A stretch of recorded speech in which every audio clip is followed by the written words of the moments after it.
A private jet door cracks open on the tarmac outside Madrid. Sunglasses on, Kylian Mbappé walks down the steps. He has come, officially, from a hospital bed. He has actually come from a yacht in Sardinia. 600 miles away in Barcelona, his Real Madrid teammates are walking out of the tunnel without him. It is Sunday afternoon. The El Clasico has just kicked off. The number 9 of Real Madrid is in sunglasses, on a runway, holding a suitcase.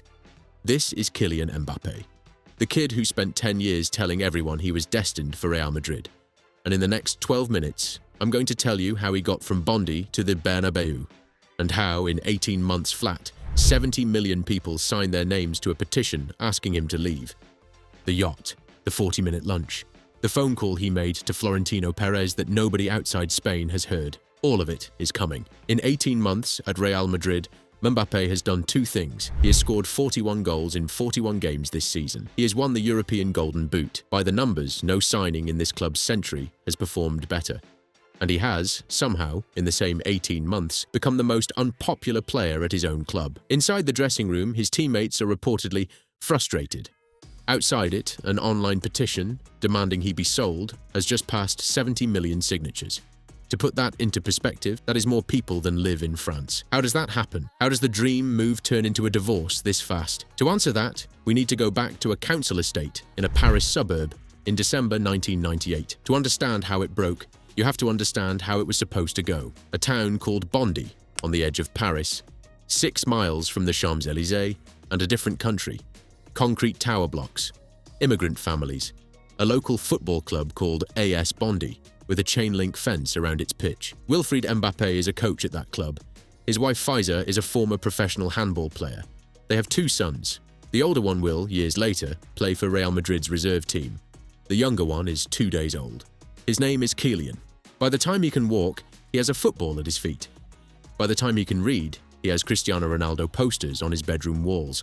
Not Zidane, not Vieira, not Thierry Henry. Ronaldo, in a white shirt. By the time he is 6, the coaches at AS Bondy have a phrase they use about him. They knew at 6. He turns up to training in a Real Madrid kit, not a French kit, not a PSG kit, a Madrid kit. He tells his primary school teachers, and there are pieces of paper, in his own handwriting, in a museum in Bondy now, that he is going to play in Madrid. There was no, "I hope to," or "if I'm good enough." He is going to play in Madrid. By 14, every scout in Europe knows the name. Arsène Wenger flies him to London and walks him round Arsenal's training ground. Chelsea offer him a contract. Real Madrid invite him out. He meets Zinedine Zidane. He meets Cristiano Ronaldo. He has his photo taken in the home dressing room. He turns down all of them. He signs for Monaco, not because Monaco is the biggest, because Monaco will play him at 16. 2 years later, Monaco win the French league with a teenager destroying defences and refusing to be substituted. He scores against Manchester City in the Champions League, last 16. He scores in the semi-final against Juventus. He is the most watched 18-year-old in the sport. In the summer of 2017, Paris Saint-Germain pay 180 million euros for him. He is 18 years old. The fee is, at the time, the highest ever paid for a teenager in the history of football. He is the highest paid 18-year-old in the world. It is, on paper, the perfect move. PSG are his hometown club. They will build the team around him. The contract makes him the richest player his age has ever been. There is just one problem. His bedroom walls were never covered in PSG posters. June 2018. France play Argentina in the round of 16 of the World Cup. Mbappé is 19 years old.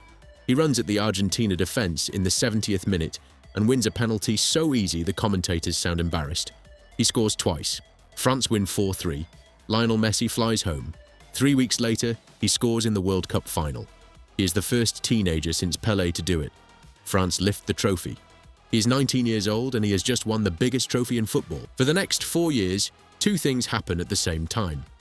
The first is that he becomes, by general agreement, one of the 3 best players on earth. He breaks Thierry Henry's France goal-scoring record. He drags PSG to a Champions League final.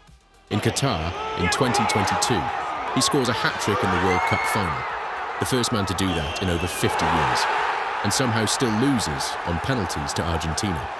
The second thing is that he tells everyone, constantly, in interviews on and off the record, that he is going to leave PSG for Real Madrid. Florentino Pérez wants him. Florentino has wanted him since he was 15 years old. There are deals agreed in principle. There are Madrid kits photographed on his bed. There is, in the summer of 2022, a press conference in Paris at which the entire football world is expecting Kylian Mbappé to announce his move to Real Madrid, and he announces he is staying at PSG. Florentino calls him a disgrace. The Madrid papers call him a coward. The club's official position becomes that they will never sign him. He is 23 years old and he has, depending on which Spanish television show you watch, either insulted the kings of Europe or accepted €100 million a year to stay home with his mum. 2 years later, in the summer of 2024, Kylian Mbappé walks out of Paris Saint-Germain on a free transfer. He signs for Real Madrid. The unveiling at the Bernabéu draws 80,000 people inside the stadium and 40,000 more outside it. Mbappé walks out in a white shirt with a 9 on the back. He looks, for the first time in years, like a child. He says, in Spanish, "I have dreamed of this since I was a boy." And the first season goes perfectly. 43 goals. European Golden Boot. La Liga title. This season starts the same way. Goals from everywhere. 41 in 41. The dream is, by every visible measure, working. And then, here is the part of the story almost nobody outside of Spain knows. Earlier this year, Mbappé picked up the phone and rang Florentino Pérez personally. He asked him a question no player in the history of Real Madrid has ever asked.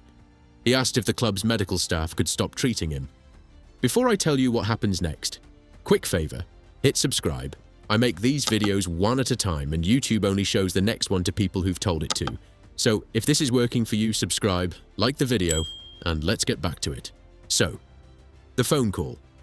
According to L'Équipe, France's paper of record on football, this is not a tabloid. Mbappé personally asked the president of Real Madrid that the club's doctors stop being responsible for his fitness. He wanted his own medical team.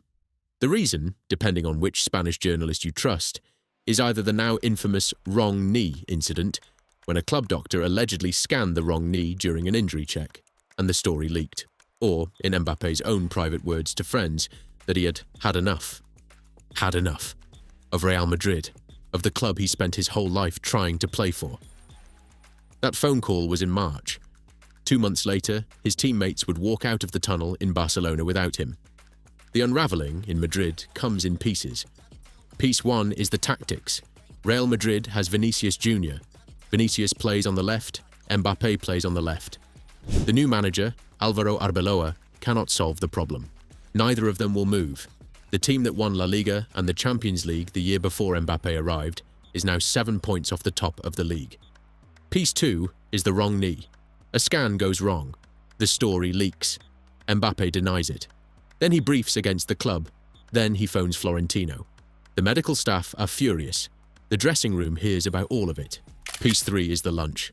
The Real Madrid players organise a team meal. Old school stuff. No phones, no agents, no families. A bonding lunch. The kind of thing every elite dressing room in the world does once a season. Mbappé turns up 40 minutes late.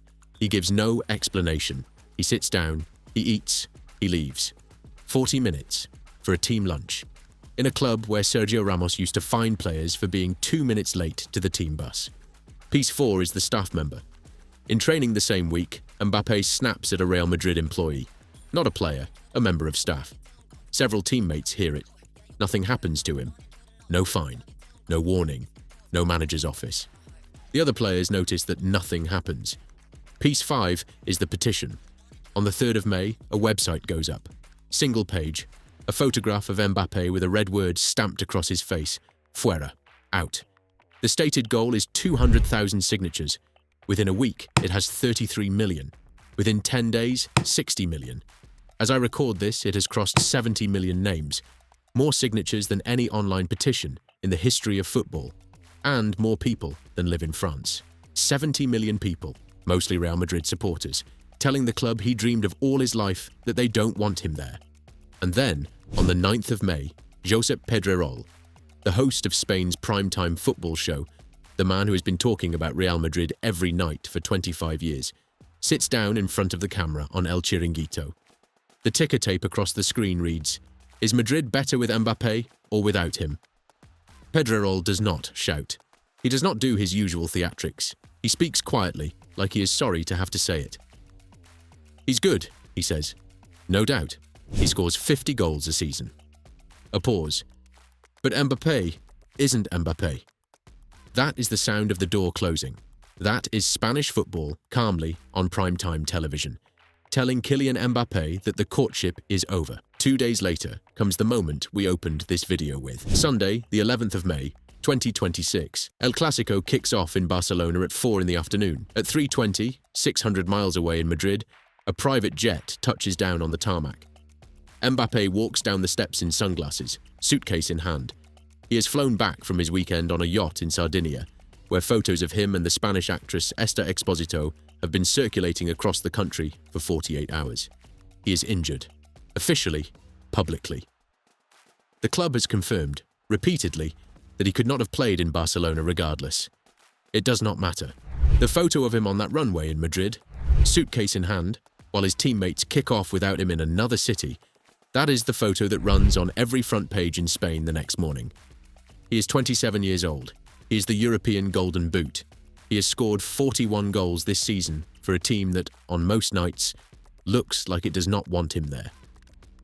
The kid from Bondy got everything he asked for: the white shirt, the number 9, the Bernabéu chanting his name. He just forgot to ask what happens if the Bernabéu starts chanting it back.